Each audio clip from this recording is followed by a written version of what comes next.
Hi, everyone. Why is she wearing a gaming headset? Because I thought it would be fun to come on to this and present another side of myself that I've wanted to integrate into this channel as it grows. And that is that I am a really big gamer. And gaming has actually been a huge source of spiritual growth for me, which is going to be today's topic. But I have also been wanting to consider adding live gaming streams to this channel, and I haven't yet figured out what I want the format to be.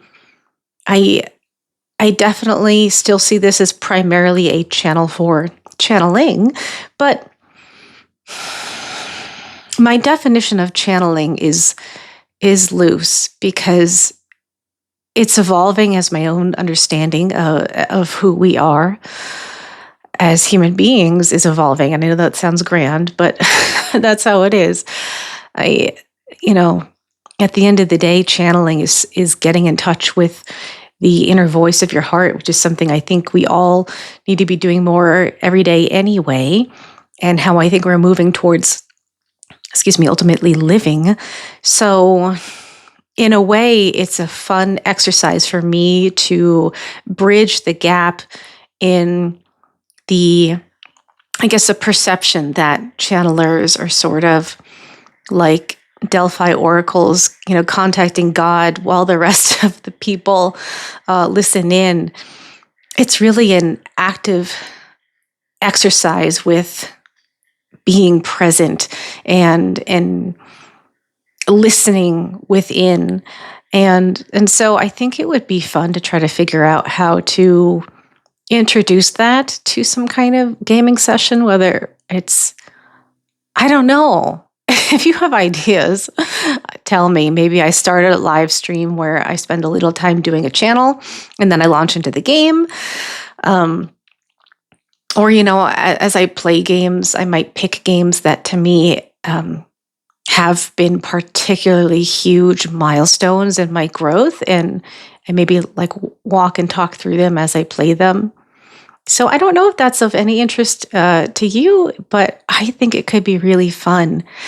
Why do I love gaming so much? Okay. I have loved games ever since I was a little girl, but we could not afford a lot of games, like so many families. So we were fortunate to have a Nintendo, like a regular NES. I grew up in the 90s. So my first video game experience, actually technically my second. My first was Super Mario 3. My second, which has become a lifelong love, is The Legend of Zelda. And one of my childhood friends gifted us that original golden cartridge from 1986, and I still have it. I still have was technically my sister's Christmas present, the NES. It's on.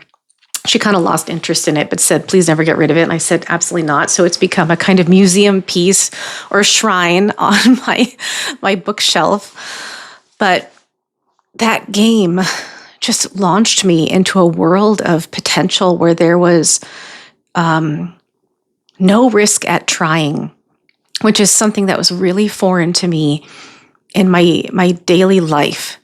And maybe many of you in this collective, if you're watching this, if you probably resonate with the feeling of having grown up with restriction on what you were considered capable of doing. Or you might have even been shamed into not ever taking risks for yourself, or if you made a mistake, being told that was never okay. And whether that came from a place of abuse or even just a place of like fear, like your own, family were averse to taking risk and perceived it as scary, threatening, dangerous, and taught you out of their own sense of safety that taking risk is bad. This is a collective that grew up with a lot of self-imposed barriers. And I know I have for sure. And when I became an adult, it was like a really pivotal moment to embrace gaming again, because I had really let it go for a while. I did have some computer games. that I played through high school and absolutely loved. But then when I was on my own, I just couldn't afford gaming systems. And I also grew up in like the culture where gaming was for boys. Even in my family, kind of offhanded comments like, oh, "You're a girl. What are you doing playing a video game?" And the kind of implication that I should be doing something more practical, more serviceable. I should be helping to clean up the house, cook a meal. But never seeing that really extended to like my boy cousins, for example. Like I don't know, maybe they heard it too, and I'm being unfair there. But at any rate, I had carried within me this perception that a pastime like gaming for the sake of enjoyment, pure pleasure, was just unacceptable, inappropriate even. And it wasn't until actually the pandemic that I decided to gift myself a Nintendo Switch and like launched this whole world open for me. And the first game that I grabbed myself was Breath of the Wild. And I just lost myself in it for hours and hours and hours. And it became for me like this super healing experience where suddenly, and seeing myself as Link, who, by the way, was developed intentionally by the game developers to be a little bit androgynous and to be a little bit short, so that they said like any child, any adult, like anyone could kind of relate to Link and feel like they could be the hero, be the adventurer, which I love. I love Nintendo as a company. But yeah, getting to play as the hero in a space where I could take a risk and I would not be punished if I messed up. I knew I could try it again, try it a different way. It could be fun to take a risk. It could be fun to trust myself, to experiment. I could rely on my judgment. And when my judgment wasn't right, I wouldn't shame myself for being wrong. It really was so unexpectedly powerful to have that space to explore those feelings that it truly became like a groundbreaking opportunity for me to crack open the prison that I kept myself mentally in all areas of my life. So this video game became a tool that actually helped heal like my work relationships, my friendships, romantic relationships, how I showed up in public spaces, how I decided to, move across the country to give that a try. When I decided to move back, because it turns out I did not do well in a desert environment. I really need humidity. Who knew? When I decided to buy my first house, and I was one of the first in my family to do so, and that was really scary. But I don't know, there's just been so many moments now where I have embraced feeling brave, and I do credit it in great part to telling myself that it is like being a hero in an adventure story. It's about answering the call rather than letting the fear rule you. And if you are a gamer, I bet you already know exactly what I'm talking about. But if you have never gamed yourself, I really encourage you to be open-minded to gaming as not being just like a stereotypical, like, oh, it induces violence if you play. I don't know, probably what people call to mind most often is like Call of Duty or Halo. I would actually call Halo like a bonding game, actually. I'm not a big Call of Duty fan. I'm not like a big FPS first-person shooter type gamer. I more prefer like action adventure where there's like a really deep storyline. Quests, there's a lot of like community building in the game. But But I played Halo with a friend, and it really is a lot of fun. It's really more just like walking around and being silly. It's like laser tag in a way. So uh, I really encourage you to, yeah, be open minded to gaming being a really powerful healing tool and a spiritual tool too. I know in this digital world we live in that seems really incongruous to embrace digital tools, but in some ways, I feel like the era we are living in is training people to use games as playgrounds to explore how we can affect and make a change in our environments.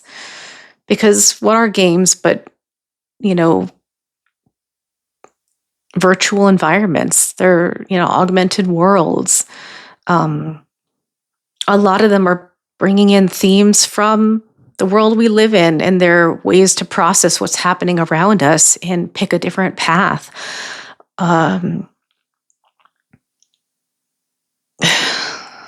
Some games can really bring up, emotional triggers or traumas and become a safe space to explore working through that trauma in a way that affects nobody outside of yourself.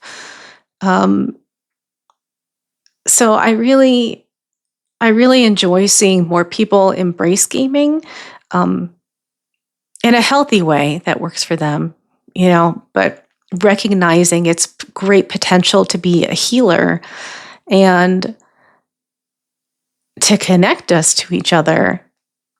I also enjoy it as a medium for storytelling that I think has gained popularity because people are tired of feeling passive when they consume content, which is so much of what social media is. And I won't necessarily say films and TV are. To some degree, they are passive. You're sitting and observing, whereas in a game, you are creating the story yourself as you go. You're interacting, you're making choices, even if they're scripted choices. Some games really are like open world and give you a lot of freedom to change that world based on the choices you make. And I do think there's a lot of tiredness right now in like mainstream film and TV. I hear a lot of, I don't know how true this is, but I can relate to it when I hear there's a lot of sort of dumbing down of scripts that are getting approved, not necessarily script writers' faults, but what's getting approved for production. Dumbing down of scripts in order to make them easy to follow while you have a phone in your hand, so you're not really paying attention.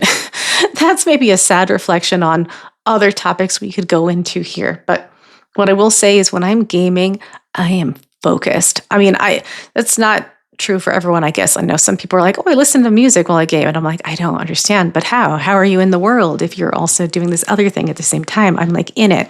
I want to be walking around Tamriel in Skyrim and the Elder Scrolls. And I want to be in the land of Hyrule and, walking around a corner and saying like, what's in that cave? I've got to go check it out.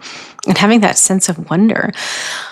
And the other cool thing I'm going to say is, for anyone who's like, well, gaming's make you a couch potato. Again, like I said, have healthy boundaries around any kind of activity, right? But for me, gaming really inspired me to enjoy going out into the world and being more of an adventurer. So taking more trips. Like I even found myself when I first was playing Breath of the Wild, like it's kind of silly, but I would be walking around my neighborhood and kind of mentally, unconsciously foraging, like looking around to be like, oh, what mushrooms do I recognize? Like, what's that plant? Ooh, wait a minute. I know what that plant is. I remember it's got these properties. I could use that plant for this. And like, don't worry, I'm not picking up any poisonous mushrooms, but it made me really actually very observant of my physical environment when I went out into the world because it had brought to mind again, it reminded me of that childhood sense of fun, of discovery, which I feel like is so lacking when we grow up and we stop really like looking at what's all around us. So maybe there's some value to gaming just in that sense, just in um, reminding us of how much fun it is to interact with the world. So I will leave it there. Thanks for joining me on my silly little rant if you're still here. And if you would be interested in some kind of gaming stream, let me know in the comments. I right now, because I've got a Mac, I don't have a PC. I can, once I hit 50 subscribers, I can start live streaming from my PlayStation. So I was thinking I would start with Oblivion, which I absolutely love the remastered version because I never got to play it as a kid. I didn't have a PC. And even so now, like the game is by today's standards so janky that having a remaster come out, I was definitely on the team Bethesda, even though I know they get a lot of hate. But I was really appreciative that they did that remaster because it just made it absolutely gorgeous and so much fun to get to engage with it in a new, fresh way. And yeah, so I think that'll be a lot of fun. All right, see you guys in the next video.